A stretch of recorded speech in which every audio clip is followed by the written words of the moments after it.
And another time he said, did you bring some entertainment? And he said, I want to show the Jews and the Christians that we have some room in our religion for entertainment. In other words, we're not always preoccupied with these things, because if you do that, the Prophet ﷺ said, he talked about the munbit, the one that continually works and never takes recreation.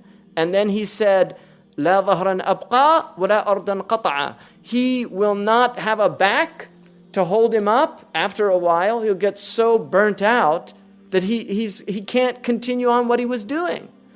And he will not get to the land that he's trying to get to. ولا أرضا قطعا. You see, in other words, if you beat your camel without stopping to give it rest, that's what he was talking about in the hadith. When you're traveling, if you just keep beating that camel, trying to get to your destination, you're gonna eventually destroy the camel. And then you're stuck in the middle of the desert, right, with looking at this animal that you took it to that state because you didn't stop to give it water, to let it graze, to recreate. I mean, recreate's a beautiful word in English, to recreate, right? To renew. So we need renewal. But if you make the world a recreation, right? If you just turn it into this pastime where what you're using it for is to preoccupy you about questions of ultimate concern, which I talked about last week. Right? Those are the questions of ultimate concern. Where did you come from? Where are you going? Who are you? What's your purpose? What happens after you die? These are the questions that you should not be using the world to preoccupy you from being concerned about. Because if you do, you're going to have very big awakening, a rude awakening. Wazinatun. And it's zina. Now what is zina? Zina are things that when you see them, they please the eye. Now, the amazing thing about life is if you see a beautiful car, there's people look. That's why a lot of people have beautiful cars. Because they why do they put that armor all on the tires? Right? Why do they do that? They're in the car. They can't see the tires. Why are they doing that? Because they want that zina. They want other people's eyes to look at it. That's the real goal, is look at me. Now, if that becomes your life, and for many people it is, there's nothing wrong with having nice things.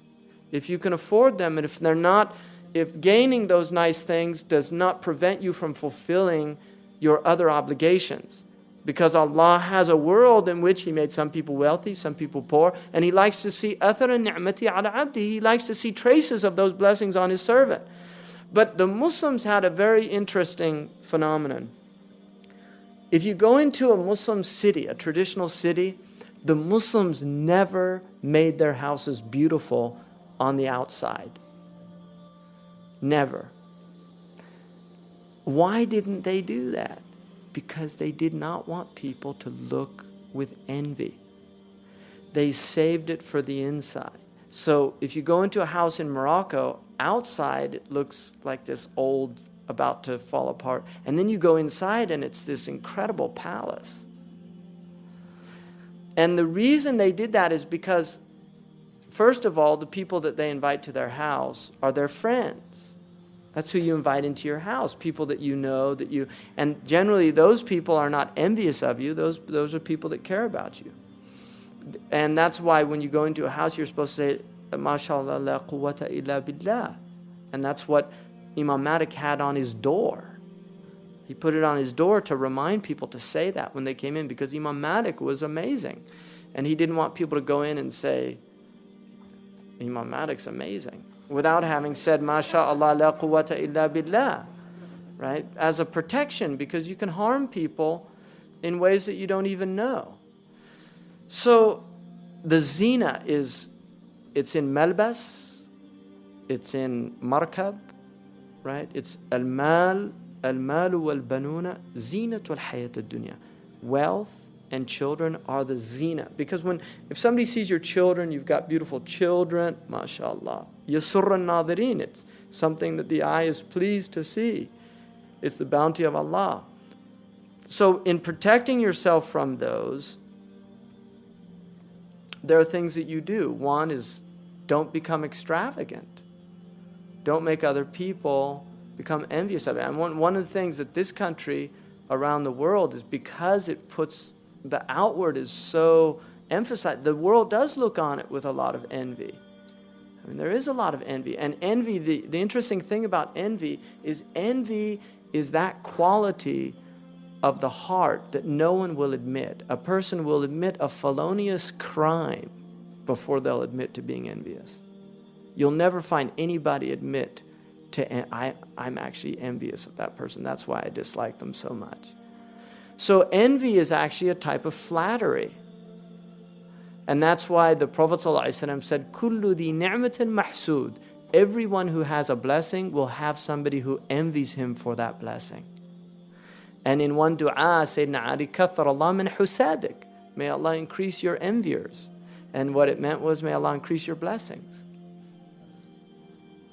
So envy is a very strange phenomenon, and it's related to this zina.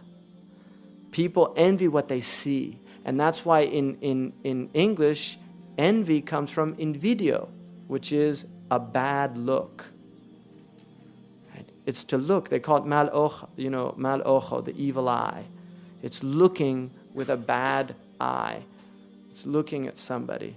And it's related to the word hassasa. Hasada has a relationship to the word of sensing or seeing. Zinatun wa tafakhurun bainakum. Now, the thing about zina is you begin, once you get into that stage of life where you try to have these things, then it becomes tafakhur, right? You're going to have this mutual boasting. Alhaakum takathuru.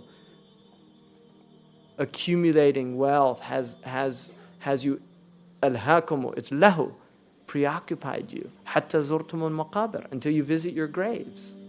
Right? In other words, you get so caught up in this dunya, you forget where you're really going, which is your grave. And this mutual trying to get all this stuff can become a very dangerous preoccupation. Tafakhurun bainakum wa takathurun fil amwali wal awlad. And then you vie with one another, having more children, more wealth. Right?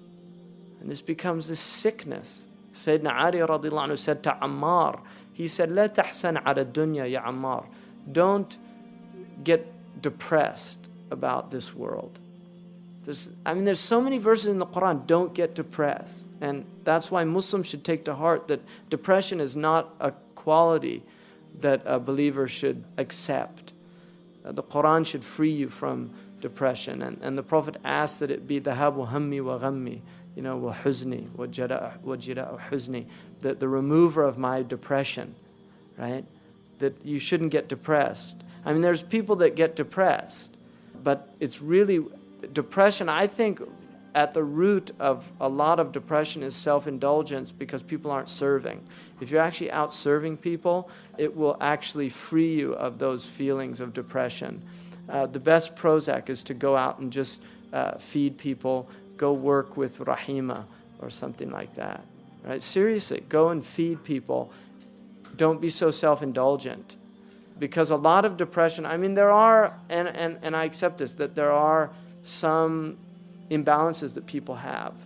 And depression can get into a cycle because there are chemical imbalances. But I think before you go that route, you should definitely try other means, because people can be clinically depressed where you have these deep endogenous types of depression. And there can be exogenous depression. Some people really do have very difficult lives outwardly. Allah gives them great tribulation, and that can cause a depression, and it becomes a little bit for somebody to say, come on, snap out of it.